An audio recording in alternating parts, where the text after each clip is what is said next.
اعوذ باللہ من الشیطان الرجیم بسم اللہ الرحمن الرحیم یا سیدی یا مولائی یا موسیٰ ابن جعفر یا باب الحوائج ادرکنی ادرکنی ادرکنی فی سبیل اللہ۔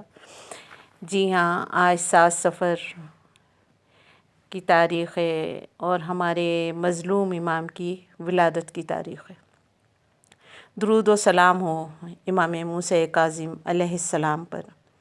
ماہ صفر 128 ہجرہ کی 7ویں تاریخ تھی۔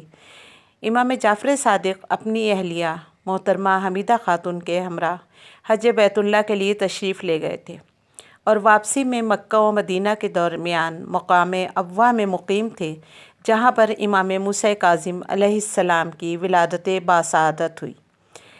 حالانکہ سفر حج کتنا کٹھن ہوتا ہے، لیکن حج کی اہمیت اس سے ظاہر ہوتی ہے کہ اس طرح کی حالت میں بھی بی بی حمیدہ خاتون حج پہ تشریف لے گئی تھیں۔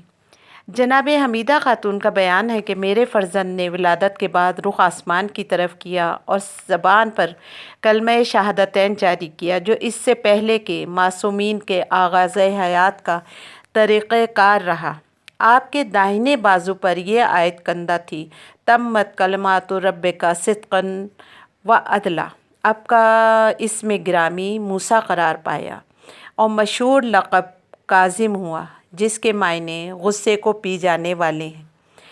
نام موسیٰ میں ایک مصلحت یہ بھی ہو سکتی ہے کہ آپ کے قاتل کا نام ہارون تھا، تو قدرت نے روز اول ہی یہ واضح کر دیا کہ انسان ناموں کے فریب میں نہ آئے اور کردار پر مکمل نگاہ رکھے، ورنہ یہی ہارون ایک وقت میں موسیٰ کا ہمراز و دمساز معاون بھی ہو سکتے ہیں اور دوسرے وقت میں ایک موسیٰ کا قاتل بھی ہو سکتا ہے۔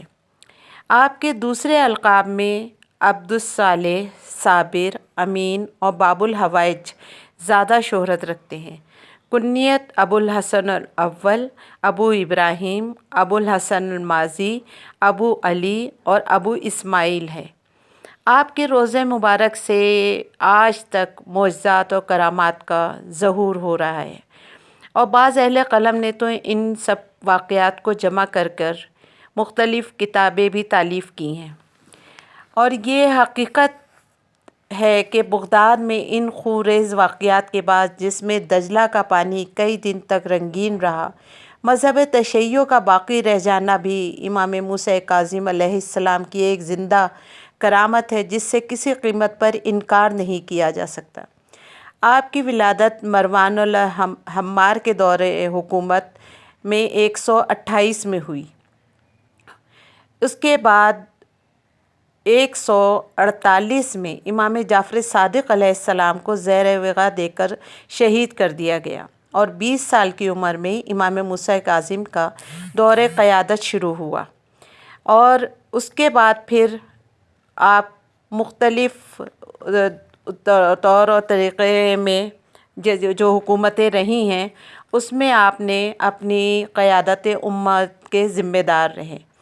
آپ کے بے انتہا کمالات تھے۔ آپ کی عمر محض 5 سال تھی جب آپ نے ابو حنیفہ سے امام جعفر صادق سے مسئلہ جبر اور اختیار پر بحث کی۔ یہ سارے امر اس بات کی دلیل ہے کہ آپ پروردگار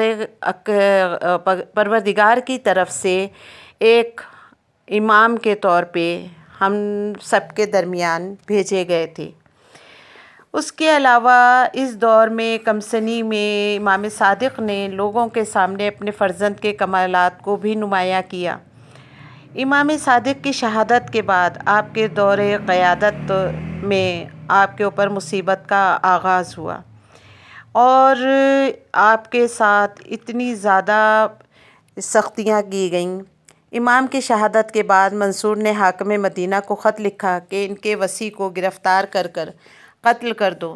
اس نے وصی کی تحقیق کی تو معلوم ہوا کہ وصیت نامے میں اس کا اور منصور کا بھی نام دیا گیا ہے، کیونکہ امام نے 5 افراد کو ذمہ دار قرار دیا تھا: منصور دوانقی، سلمان حاکم مدینہ، عبداللہ فرزند امام صادق، امام موسیٰ کاظم اور جناب حمیدہ خاتون۔ یہ امام کی فہم و فراست تھی، کیونکہ امام کو پتہ تھا کہ اگر میں نے ایک نام کو مشخص کیا تو وہ سب سے پہلے انہی کو ہی تکلیف دیں گے۔